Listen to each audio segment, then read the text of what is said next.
ریت کی دیوار ثابت ہوئی۔ پاکستان کی جانب سے 7 بلے باز ڈبل فگرز میں داخل نہیں ہو پائے۔ عثمان خواجہ نے 44 رنز بنا کر کچھ مزاحمت دکھائی۔ بھارت کے 175 رنز کے جواب میں پاکستانی بیٹنگ لائن ریت کی دیوار ثابت۔ عثمان خان کے علاوہ کوئی بلے باز جم کر نہ کھیل سکا۔ انہوں نے 44 رنز کی مزاحمت کی۔ قومی ٹیم 18ویں اوورز میں 114 رنز پر ڈھیر ہو گئی۔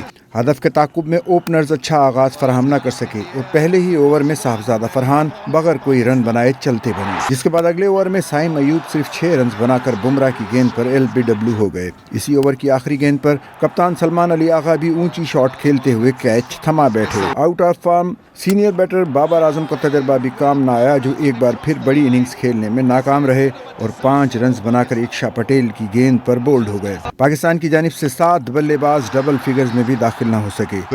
شاداب خان 14، محمد نواز 4، فہیم اشرف 10، ابرار اور عثمان طارق 0 پر لوٹے، جبکہ شاہین آفریدی 23 رنز کے ساتھ ناٹ آؤٹ رہے۔